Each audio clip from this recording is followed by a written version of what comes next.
everybody, it's Joseph and Jared here. Welcome to our next video. Good to see you guys again. We're going to be talking more about Honduras now, as well as history.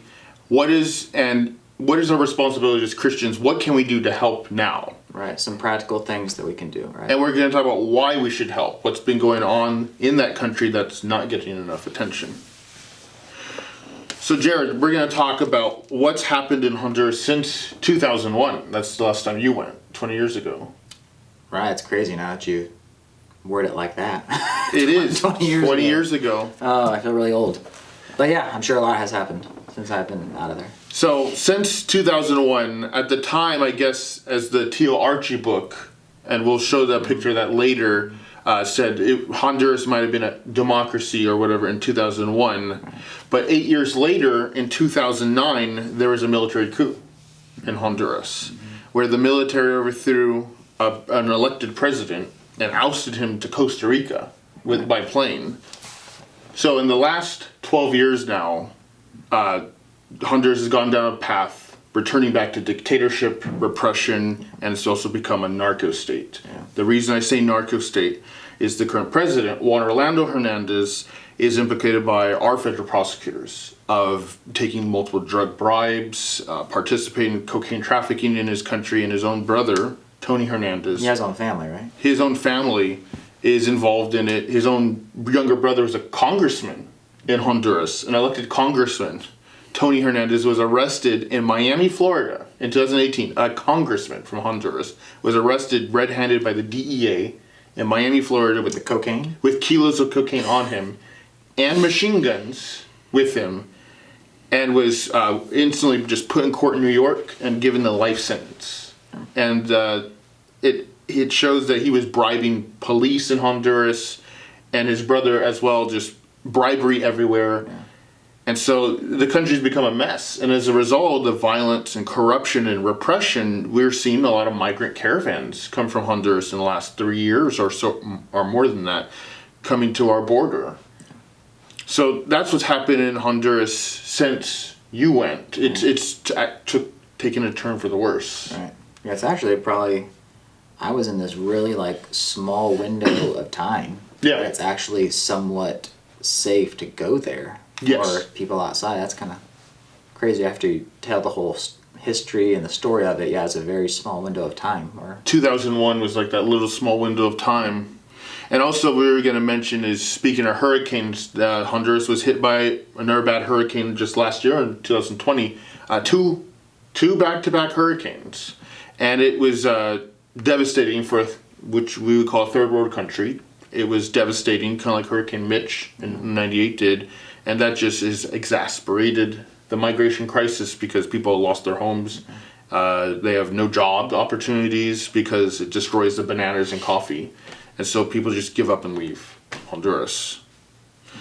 But all is not hopeless because there is the church in that country helping. But before we get in there, we're going to talk about the history, brief recaps in history in Honduras, that this repression stuff is nothing new. The country was a military dictatorship from the 1800s to about 1982. So many people have tried to help in Honduras, and we'll talk a little bit about the history of people who have died, sadly trying to make things better in Honduras. And one example is an American missionary named Michael Jerome Cipher from Wisconsin. Jared, did you get to read a little bit about him? Yeah, I read a little bit, not too extensively, but if I remember right, he said he was a gentleman from Wisconsin that was trying to help out the people there by farmers and stuff. Agricultural reform. His point was just trying to do what he could to advocate for them and help them support themselves, and just whatever he could do to help out that specific group. And there's a name, I forget what it was called for him. The campesinos. That's in all Latin America. That's kind of an umbrella term for peasant farmers. Right. It's used throughout Central and South America. Yeah. That umbrella term, campesinos. What unfortunately happened to Michael Cipher. This was 1975 when he was meeting with the farmers. The Honduran army raided the meeting and tortured Michael Cipher to death. And the farmers were thrown alive into a bread oven by the army in a horrific massacre. Crazy. And what's really also sad is that the U.S. Government continued supplying military aid and support to the military dictatorship of Honduras despite killing a U.S. citizen. Jared, how do we as Christians respond to something like that? Yeah, it can be a complicated thing, because I think as Christians, whenever we see something that is obviously contradicting to the Bible, we need to do something. But when it gets as far as countries and government bodies and all these like huge entities, like what do you do? I think one thing I could say to do is really similar to what you've been doing.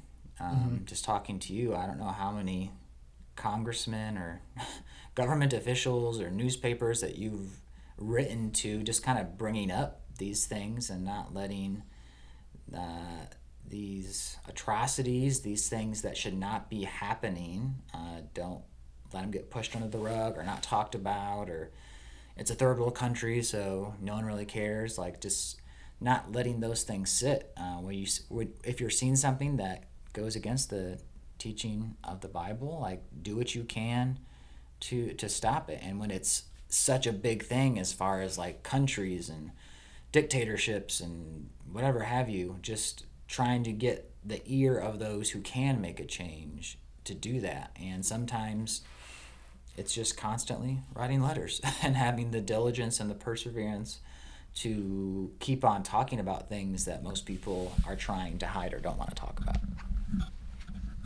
Yes. What Jared is referring to is I have been writing letters since 2016, many letters to the U.S. House and the Senate, and I've also been writing letters to newspapers throughout this country.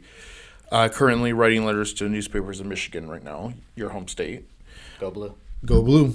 What I've been writing these letters to, the reason is the U.S. government is the largest supplier of military aid to Honduras, and still is to this day, and always was even 100 years ago. And usually what the U.S. has done is supported dictatorships in Honduras who are very friendly to the U.S. government and U.S. companies, such as the banana industry.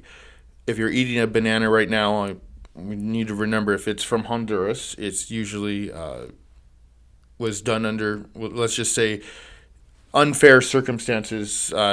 I could talk along another video, like what happens if you try to form a labor union in Honduras. Union leaders are regularly assassinated in their country. It's if you try to become a union leader in Honduras, you might as well have a T-shirt that says, "I'm suicidal." Right. Yeah.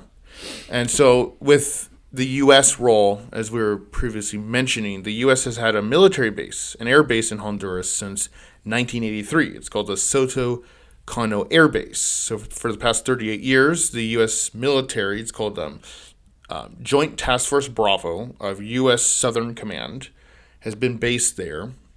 And I made a video on that air base. And what the U.S.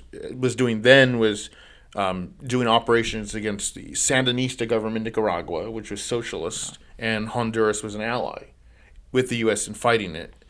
And so the Nicaraguan Contras, the rebels against the Nicaraguan government, had a base in Honduras. The U.S. trained them there, and then the U.S. also trained the Honduran military in the 80s, including a death squad unit called Battalion 316, which disappeared and tortured many of their own people in the 80s. And the air base is still operational to this day. The U.S. says it is training the Honduran military to fight drug trafficking, but how's that gone? Not well. You heard it there. It has not gone well. We see as we mentioned at the beginning of the video, so much of the Honduran leadership, their police leadership, national leadership, they're involved in the drug trafficking as well. So that's not gone well. It's kind of reminiscent of what happened in Panama when we had military bases, the U.S. in Panama, and every ship going through the Panama Canal was supposed to be inspected for drugs, and yet we had a cocaine crisis in the 80s. That leaves a lot of questions, like how did that cocaine get through the canal if we were soldiers were supposed to be inspecting that. So the U.S. Air Base in Honduras kind of has a dubious purpose. It's been training human rights violators in Honduras. There's a large database called the School of the Americas Watch, which features a long list of Honduran military personnel trained by the U.S. military who went on to commit crimes and human rights violations and killing their own people and torture. And the U.S. just keeps training the Honduran military anyways, even though it's migration crisis happening from Honduras is largely based from human rights violations. So here's the question I really want to ask, since you're a pastor. Mm-hmm. So let's just say you're a U.S. military soldier, mm-hmm. and you're stationed in Honduras, and you're a Christian. And you're asked to train a Honduran soldier who you know has a reputation of being violent, abusive, possibly a rapist. How should a Christian, if they're serving in the U.S. military, respond to such an order, and you know that this Honduran soldier is just going to go out and rape somebody once you're done training him? Well, I think that's a question where, as Christians, we're to stand by our convictions.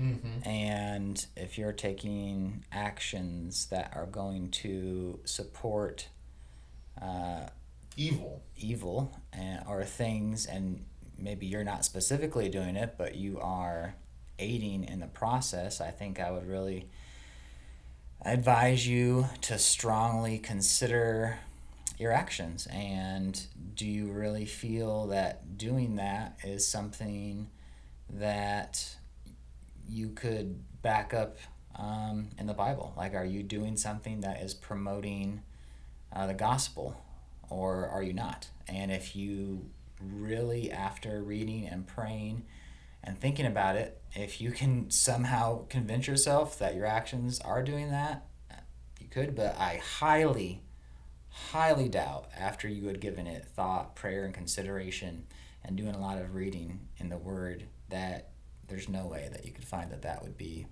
a viable option if you're really following after Jesus. That was really well put. And not my words, but in the words of the assassinated Archbishop of El Salvador, Oscar Romero, who we were studying. He, before his death, made a plea to the Salvadoran military personnel. And this was back during the beginning of the Salvadoran Civil War, where he went on the radio and pleaded with the Salvadoran military to disobey orders from their superiors when they're asked to kill civilians. And he said that it's murder and to obey God's command over man's command. What would you say in response to the Archbishop's words before he was killed? I mean, his words pretty much summarized what I just said way better than I did. Obey.